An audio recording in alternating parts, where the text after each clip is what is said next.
2 కానీ నిన్ను సంతోషము చేత శోధించి చూతును, నీకు మేలు అనుభవించి చూడమని నేను నా హృదయంతో చెప్పుకొంటిని. అయితే అది వ్యర్థ ప్రయత్నమాయను.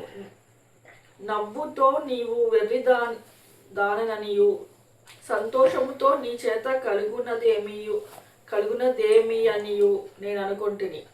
నా మనసు ఇంకను జ్ఞానమును అనుసరించుచుండగా ఆకాశము క్రింద తాము బ్రతుకు కాలమంతయు మనుష్యులు ఏమి చేసి మేలు అనుభవింతురో చూడవలెనని తలచి నా దేహమును ద్రాక్షరసము చేత సంతోషపరచుకొందుననియు మతిహీనత యొక్క సంగతి అంతయు గ్రహించుతుననియు నా మనసులో నేను యోచన చేసుకొంటిని. నేను గొప్ప పనులు చేయబూనుకొంటిని. నా కొరకు ఇండ్లు కట్టించుకొంటిని, ద్రాక్ష తోటలు నాటించుకొంటిని.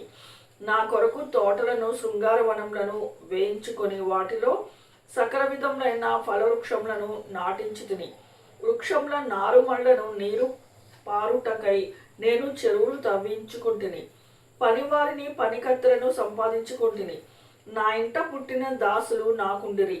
యెరూషలేమునందు నాకు ముందుండిన వారందరికంటే ఎక్కువగా పనులు మందలను గొర్రె మేకల మందలను బహు విస్తారముగా సంపాదించుకొంటిని. నా కొరకు నేను వెండి బంగారములను రాజులు సంపాదించు సంపదను ఆయా దేశంలో దొరుకు సంపత్తును కూర్చుకొంటిని. నేను గాయకులను గాయకురాండ్లను మనుష్యులు ఇచ్చయించు సంపదలను సంపాదించుకొని బహుమంది ఉపపత్నులను ఉంచుకొంటిని. నాకు ముందు యెరూషలేమునందున్న వారందరికంటేను నేను ఘనుడనై అభివృద్ధి నొందితిని. నా జ్ఞానము నన్ను విడిచిపోలేదు. నా కన్నులు ఆశించిన వాటిలో దేనిని అవి చూడకుండా నేను అభ్యంతరము చేయలేదు. మరియు నా హృదయము నా పన్నులన్నిటిని బట్టి సంతోషింపగా సంతోషకరమైనదేదియు అనుభవించకుండా నేను నా హృదయంను నిర్బంధింపలేదు.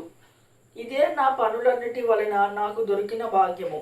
అప్పుడు నేను చేసిన పనులన్నీ వాటి కొరకై నేను పడిన ప్రయాసమంతయు నేను నిదానించి వివేచింపగా అవన్నీ వ్యర్థమైనవిగాను ఒకడు గాలికి ప్రయాసపడినట్లుగాను అగుపడెను. సూర్యుని కింద లాభదాయకమైనదేది లేనట్లు నాకు కనపడెను.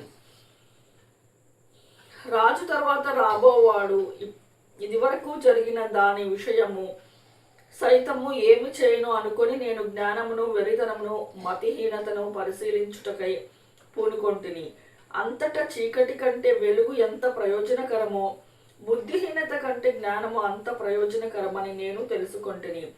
జ్ఞానికి కన్నులు తలలో ఉన్నవి, బుద్ధిహీనుడు చీకటి యందు నడుచుచున్నాడు. అయినను అందరికీ ఒక్కటే గతి సంభవించునని నేను గ్రహించుతని. కావున బుద్ధిహీనునికి సంభవించునట్లే నాకు సంభవించును కనుక నేను అధిక జ్ఞానము ఎలా సంపాదించునని నా హృదయమందు అనుకొంటిని. ఇదియు వ్యర్థమే.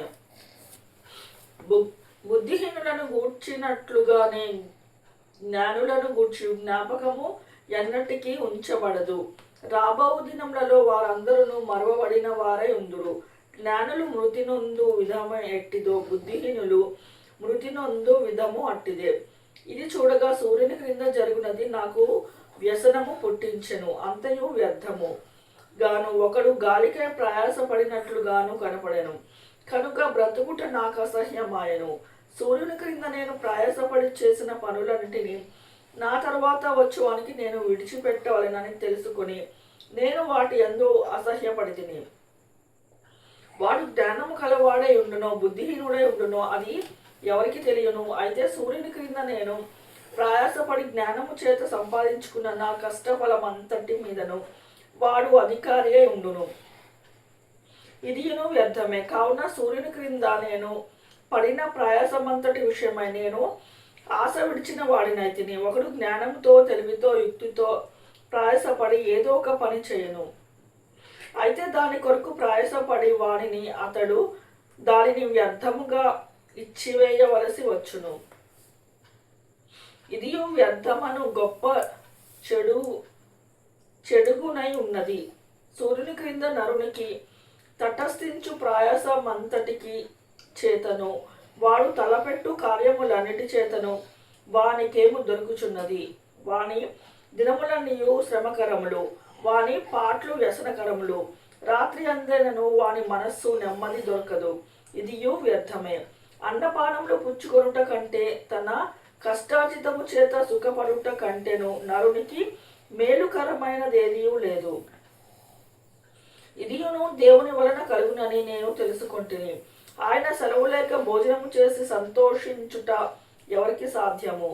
ఏలైనగా దైవ దృష్టికి మంచివాడుగా ఉండువానికి దేవుడు జ్ఞానమును తెలివియు ఆనందమును అనుగ్రహించును. అయితే దైవ దృష్టికి ఇష్టడగు వాని ఇచ్చుటకై ప్రయాసపడి పోగు చేయు పనిని ఆయన పాపాత్మునికి నిర్ణయించును. ఇదియు వ్యర్థముగాను ఒకడు గాలికై ప్రయాసపడినట్లుగాను ఉన్నది.